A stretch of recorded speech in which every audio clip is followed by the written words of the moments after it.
எல்லாரும் எப்படி இருக்கீங்க? எல்லாருமே சந்தோஷமா நல்லா இருப்பீங்கன்னு நினைக்கிறேன். இந்த vlog வந்து ரொம்ப இன்ட்ரெஸ்டிங்காக தான் இருக்க போகுது. கூடவே யூஸ்ஃபுல்லான சில ஐடியாஸ் எல்லாம் ஷேர் பண்ணியிருக்கேன். கண்டிப்பாக நீங்களும் ட்ரை பண்ணி பாருங்கள். டெய்லி ரொட்டீனை ஒரு vlog மாதிரி ஷேர் பண்ணுங்கன்னு நிறைய பேர் கேட்டுகிட்டே இருக்கீங்க. கூடிய சீக்கிரமே அந்த vlogs எல்லாமே ஷேர் பண்ணுறேன். மினி vlogs கூட அடிக்கடி ஷேர் பண்ணியிருக்கேன். ஆனால் லாங் வீடியோ போட்டு எனக்கு தெரிஞ்ச ஒரு 5 மாதத்துக்கு மேலேயே ஆயிருக்கும். கடைசியாக பொங்கல் கிளீனிங் vlog போட்டதோடு சரி, அதுக்கப்புறம் லாங் வீடியோஸ் எதுவுமே போடவே இல்லை. ஜூன் ஃபஸ்ட் வீக்கில் ஒரு மேரேஜ் ஃபங்க்ஷன் இருந்தது. அம்மா ரிலேஷன் சைடு தான், அத்தையோட அக்கா பொண்ணுக்கு கல்யாணம். அத்தைன்னா வேறு யாரும் இல்லை, அம்மாவோட தம்பி ஒய்ஃப் தான். ஜூன் 5th அப்போ நைட் வந்து ரிசப்ஷன் வச்சுருந்தாங்க. அதுக்கப்புறம் ஜூன் 6th காலையில் முகூர்த்தம். ரெண்டுமே ஒரே இடத்துல தான், முருகர் கோயிலில் தான் வச்சுருந்தாங்க. அந்த கோயிலும் வந்து பொண்ணு வீட்டு பக்கத்துலேயே தான் இருந்தது. ஜூன் 2 அன்றைக்கி தங்கச்சி பையனுக்கு சாப்பாடு ஊட்டுறதுக்காக கூப்பிட்டுருந்தாங்க. அதனால ஜூன் 1 ஹஸ்பண்ட் வந்து என்னையும் ஜித்துக்குட்டியும் அம்மா ஊருக்கு கொண்டு போய் விட்டுட்டாங்க. லீவ் முடியறதுக்குள்ளே அம்மா வீட்டில் ஒரு 4 நாள் இருந்துட்டு அப்படியே அந்த மேரேஜ் ஃபங்க்ஷனையும் முடிச்சுட்டு அதுக்கப்புறம் கோயம்புத்தூர் போய்க்கலாம் அப்படின்னு சொல்லிட்டு அங்கே தான் இருந்தோம். ரொம்ப நாளாக, சொல்லப்போனால் ரொம்ப வருஷமாகவே இந்த எல்லோ பிளாக் காம்பினேஷனில் ஒரு saree கட்டணும் அப்படின்னு ஆசைப்பட்டிருக்கேன். ஆனால் இந்த காம்பினேஷனில் அவ்வளோ சீக்கிரமாக கிடைக்க மாட்டேங்குது. கரெக்டாக இந்த மேரேஜ் ஃபங்க்ஷனுக்கு 10 டேஸ்க்கு முன்னாடி தான் இந்த saree கிடச்சிது. இப்போல்லாம் என்னோட ப்ளவுஸ்க்கு நானே ஏதாவது ஒரு ஐடியா பண்ணி ஒர்க் பண்ணி பழகிக்கிட்டேன். அவ்வளோ சீக்கிரம் ஆரி ஒர்க்குக்கு வெளியில் யார்கிட்டையுமே கொடுக்கறதில்ல. எனக்கா ஏதாவது ஒரு புது டிசைன் தோணும், அதை வச்சு மேனேஜ் பண்ணி என்னோடய ப்ளவுஸுக்கு நான் ஒர்க் பண்ணிக்குவேன். அதை வந்து உங்களுக்கும் ஷேர் பண்ணால் நீங்களும் ட்ரை பண்ணி பார்ப்பீங்கன்னு சொல்லிட்டு தான் உங்களுக்கு ஷேர் பண்ணுறேன். நான் வந்து மோஸ்ட்டாக ஸ்டிச்சுடு ப்ளவுஸில் தான் ஒர்க் பண்ணியிருக்கேன். 5 வருஷம் 10 வருஷம் முன்னாடி தைச்ச ப்ளவுஸ் எல்லாம் எந்த ஒர்க்கும் பண்ணாமல் தைச்சிட்டோமேன்னு சொல்லி ஃபீல் பண்ணாதீங்க. நான் ட்ரை பண்ணிகிட்டு இருக்கிற இந்த டிசைனை போட்டு பாருங்கள், சூப்பராக இருந்தது. சின்னதாக ஒரு அட்டை மாதிரி எடுத்து அதில் வந்து ஜிக்ஸாக் ஷேப்பில் கட் பண்ணி வச்சுக்கோங்க. நான் வந்து சாரீக்கு ஃபால்ஸ் எல்லாம் வாங்குவோம்ல, அந்த அட்டையை வச்சு தான் இந்த ஜிக்ஸாக் ஷேப்பை கட் பண்ணேன். ரொம்ப ஈஸி தான். ஃபஸ்ட்டு நம்மளுக்கு வேணுங்கிற சைஸ்க்கு ஏற்ற மாதிரி ஹரிசாண்டலாக 2 லைன் போட்டுக்கணும். அந்த 2 லைனுக்குள்ளே இந்த ஜிக்ஸாக் ஷேப் வந்து ஒரே மாதிரி சைஸில் வர மாதிரி வரைஞ்சிக்கோங்க. வரைஞ்சி முடிச்சுட்டு அந்த ஷேப்பை வந்து சிசர் வச்சு கட் பண்ணிவிட்டு நம்ம ப்ளவுஸில் எந்த இடத்துல அந்த டிசைன் வேணும்னு நினைக்கிறீங்களோ அந்த இடத்துல வச்சு மார்க்கர் யூஸ் பண்ணி வரைஞ்சிக்கலாம். அவ்வளோதான். அதை வரைஞ்சி முடிச்சுட்டு போட ஸ்டார்ட் பண்ணிடலாம். நாம் வந்து ப்ளவுஸில் அந்த ஜிக்ஸாக் லைனை ட்ரேஸ் பண்ணி வச்சுருப்போம்ல, ஃபஸ்ட்டு அந்த அவுட்லைனை வந்து கம்ப்ளீட் பண்ணிடலாம். அப்போ தான் வந்து உங்களுக்கு ஷேப் கரெக்டாக இருக்கும். அந்த ஜிக்ஸாக் லைனை கம்ப்ளீட் பண்ணிட்டாலே போதும். அதுக்கப்புறம் உள்ளே எல்லாமே ஃபில் பண்ணுறது மட்டும்தான் வேலையாக இருக்கும். இந்த டிசைனுக்கு வந்து எந்த க்ளூவுமே தேவையில்லை. ப்ளவுஸ் ஃபுல்லாமே நார்மல் நீடில் வச்சு தான் ஒர்க் பண்ணியிருக்கேன். அதனால் யார் வேணாலும் ட்ரை பண்ணலாம். ரொம்ப ஈஸி தான். நான் யூஸ் பண்ணியிருக்கிறது வந்து 3 மெட்டீரியல்ஸ் தான். இந்த விலாகோட ஸ்டார்டிங்லேயே காட்டியிருப்பேன். ஃபஸ்ட்டு ஒன் வந்து சுகர் பீட்ஸ், செகண்ட் ஒன் வந்து கோல்டன் பால்ஸ். அது வந்து மீடியம் சைஸில் இருக்கிறதா பார்த்து எடுத்துக்கோங்க. லாஸ்ட்டாக வந்து சில்வர் கலரில் சம்கி யூஸ் பண்ணியிருக்கேன். சாரியோட பார்டர்லலாம் வந்து சில்வர் கலர் இருந்தனால கோல்ட் அண்ட் சில்வர் ரெண்டுமே மிக்ஸ் பண்ணி போட்டால் இந்த ப்ளவுஸுக்கு அழகாக இருக்கும்னு யோசித்தேன். சுகர் பீட்ஸ் தான் ஃபஸ்ட் இருக்கணும், சம்கி செகண்ட் இருக்கணும், அந்த மாதிரி எதுவுமே கிடையாது. நமக்கு எப்படி வேணுமோ அப்படி மாற்றி மாற்றி 3யுமே யூஸ் பண்ணிக்கலாம். ஃபஸ்ட்டு வந்து அந்த அவுட்லைனை முடிச்சுட்டு அதுக்கப்புறம் உள்ளே ஃபுல்லாக நம்மளுக்கு வேணுங்கிற இடத்துலலாம் ஃபில் பண்ணிக்கலாம். நான் வந்து எங்கேயுமே கேப் விடலை. அந்த ஜிக்ஸாக் லைன் ஃபுல்லாமே ஃபில் பண்ணிட்டேன்.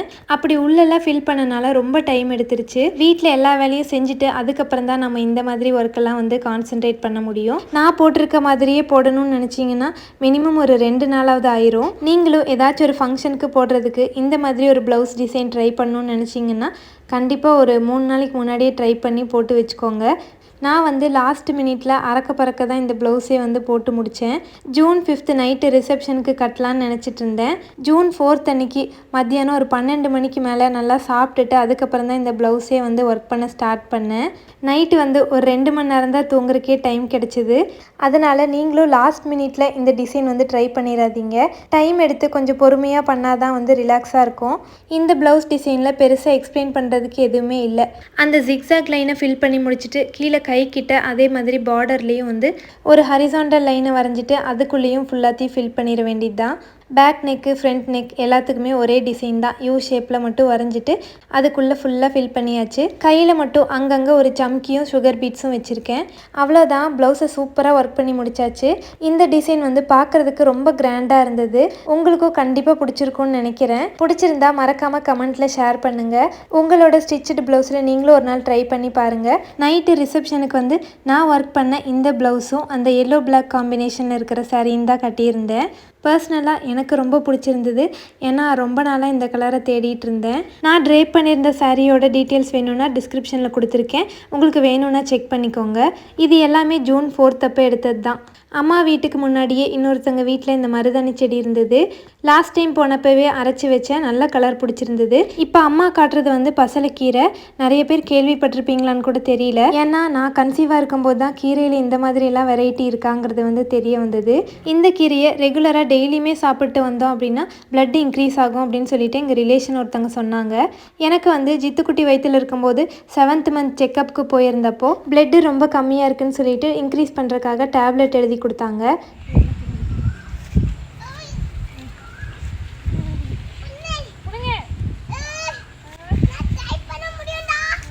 பிளட்டை இன்க்ரீஸ் பண்ணுறதுக்காக டெய்லி மத்தியானம் இந்த பசலைக்கீரையை தான் சாப்பிடுவேன். கரெக்டாக 2 வாரம் தான் சாப்பிட்ருப்பேன். அதுக்கப்புறம் செக்கப்புக்கு போயிருந்தோம். அப்போ செக் பண்ணும்போது பார்த்தீங்கன்னா ஹீமோக்ளோபின் வந்து எனக்கு நார்மலுக்கு விட அதிகமாகவே இருந்தது.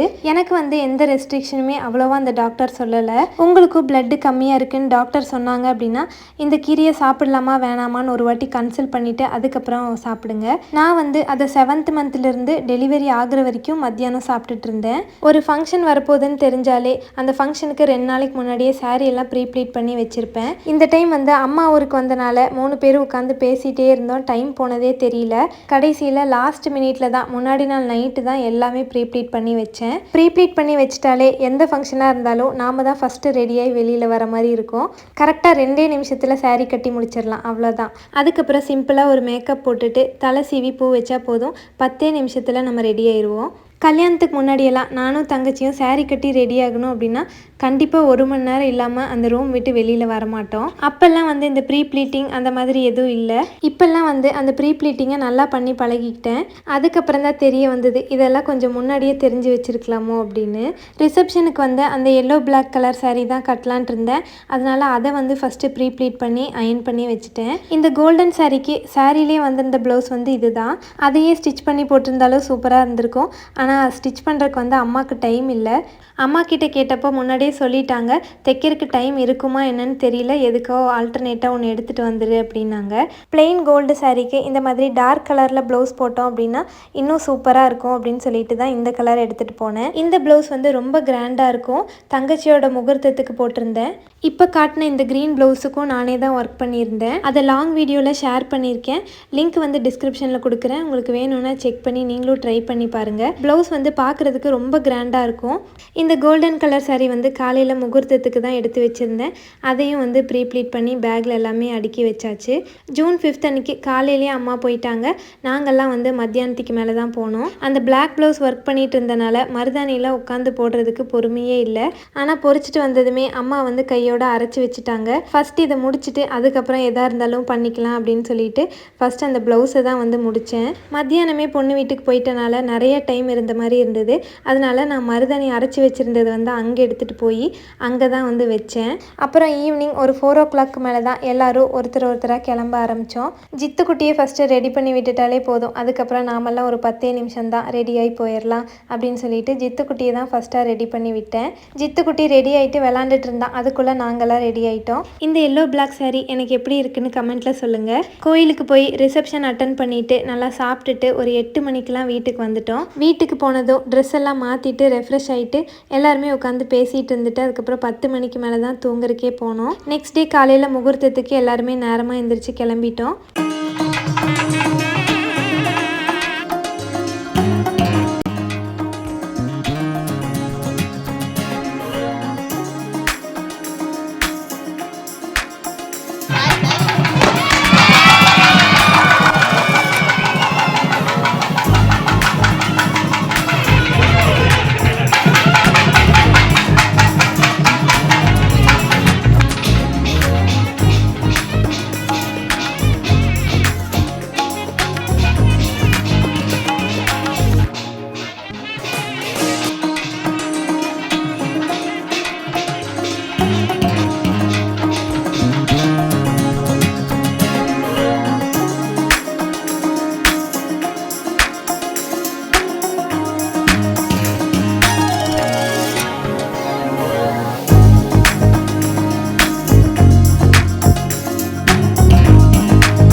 அவ்வளோதான், கல்யாணம் நல்லபடியாக முடிஞ்சுது.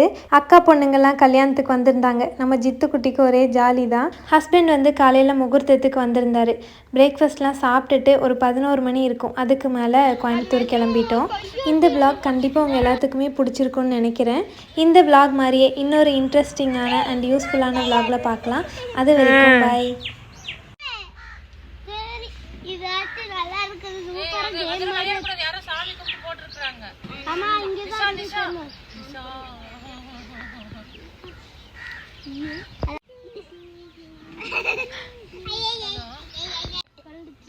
ஐயோ க்ளூ போடலாமா?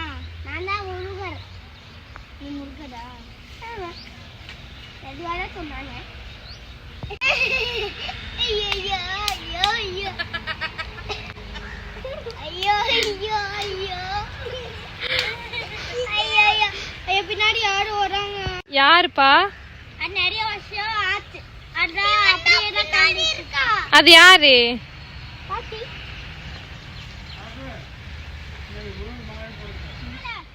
ஏய் நானோட நீங்களும் போறாடி. 1 2 3 சார். அழகா போடணும். போட்டீங்களா? போட்டாச்சு. அவே இருக்கு போடுங்க. பேட்டா போ. அவே இங்க பாட்டிக்கு பாட்டிக்கு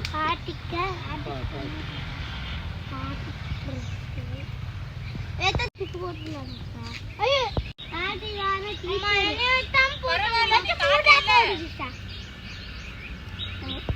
பேட்டா வரணும் சொல்லுங்க. பேட்டா பாட்டிக்கு 3 வேலுக்கு 1 2 3 1 2 அப்புறம் ஜித்விக் அது ஃப்ரண்ட்ல போடு. அது ஃப்ரண்ட்ல இருக்கிற மாதிரி போடு. ஜித்விக் வா புரியா? நீ தெரியாத ஒரு நாளைக்கு நரசிம்பாக் போட்டாங்க. ஒரு நாளைக்கு நரசிம்பாக் போட்டாங்களா?